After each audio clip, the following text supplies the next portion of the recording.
Example 4-2 is our second piece to use a diminished scale, and actually this piece uses two different scales. It's called Haunted Island, and it's slower and more mysterious, and maybe even creepy. Here's what it sounds like.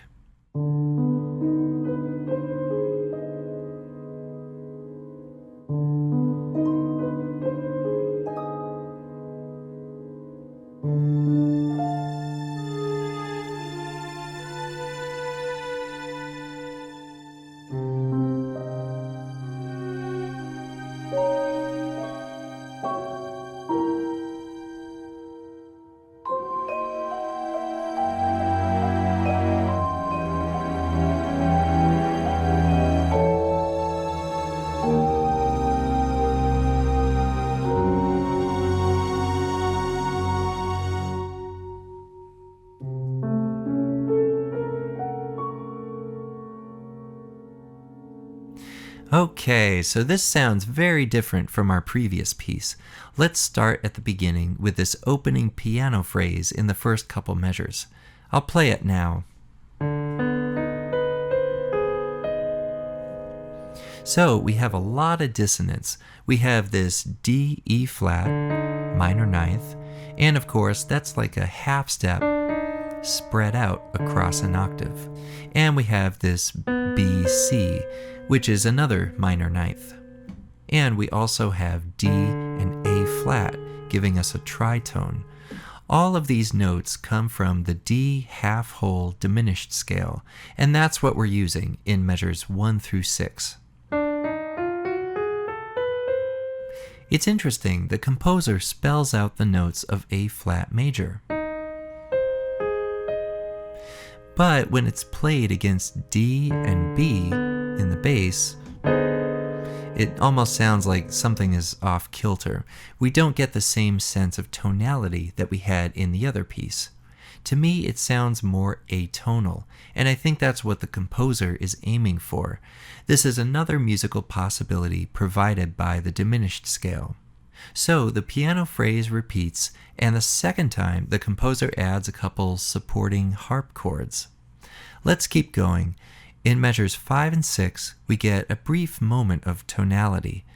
Octave Ds in the piano, octave As in the strings, and then this high F. So we're spelling out D minor, and that chord is within the scale. Then clarinet and second violin add this little melody, and the A flat clashes against the A. Starting in measure 7, we kind of modulate, and we switch to a different scale. From this point on, we're using the C half-whole diminished scale. Measure 7 resembles measure 5. We're spelling out a C minor harmony at first, the root in the bass of the piano, the third on top, and the strings holding the fifth. We even repeat the same type of melody in the clarinet and second violin, the F sharp and E flat. But then look what happens in measure 8. The harp and the piano add some additional chords that sound completely outside of C minor. Here's the harp, and then the piano. So all together, that kind of sounds like F sharp 7, but in the musical context, all these notes totally subvert the feeling of C minor. You could also think of it like we're combining two different chords, F sharp 7 and C minor.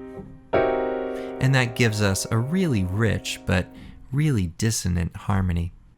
Moving on, in measure 10, we add vibraphone, and that starts playing this pattern in eighth notes.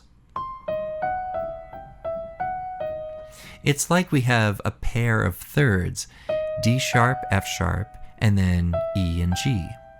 So that gives us a couple half-step intervals.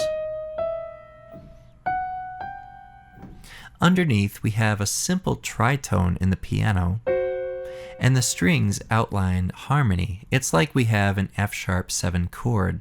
Here's the root, the third, and the 7th. And then the G in octaves is like the flat 9 of the chord. Look at the string motion between bars 10 and 11. We hang on to the octave Gs, but otherwise the notes move downward. E moves down to C sharp, a distance of 3 half steps, and the cello A sharp moves down to G, which is also 3 half steps. Together they give us a descending tritone from here to here. And in the bass, the F sharp moves down to E. So the string harmony in measure 11 is E, G, and C sharp, or basically an inverted C sharp diminished chord.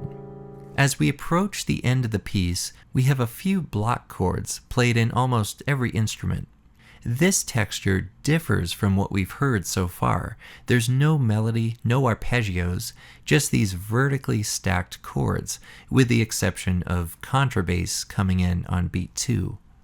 So the strings, piano, harp, and vibraphone all outline the following: A major, then E flat major, with a C in the bass, or you could think of it like C minor 7, and that's with a fermata, and then F sharp major. Notice the harp holds the B flat and G from the 2nd chord into the 3rd chord. Truthfully, in a live ensemble, we probably wouldn't hear these tied notes very well, especially after that fermata. But still, the B flat is equivalent to A sharp, which is a chord tone for F sharp major.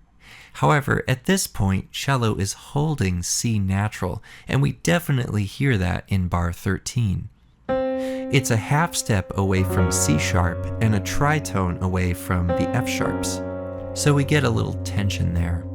After all the other instruments fade out, the piano mirrors the start of the piece, but this time it's transposed, so it starts on C, and that's because we're using the C half-hold diminished scale.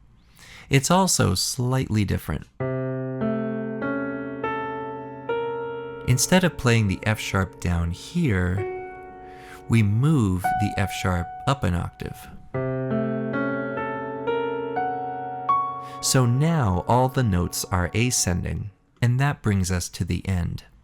Throughout the piece, I tried to point out moments where we could recognize familiar harmony, like D minor in bar 5, or the F sharp 7 string harmony in bar 10.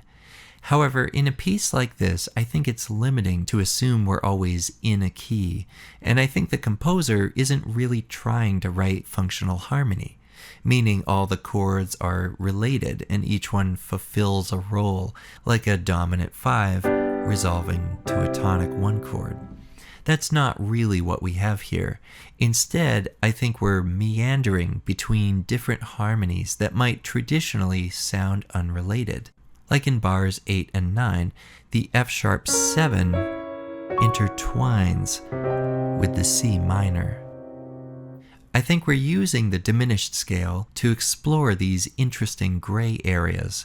We have these moments of tonality that drift, and some of it sounds kind of atonal, and I think that's very compelling for this type of mood.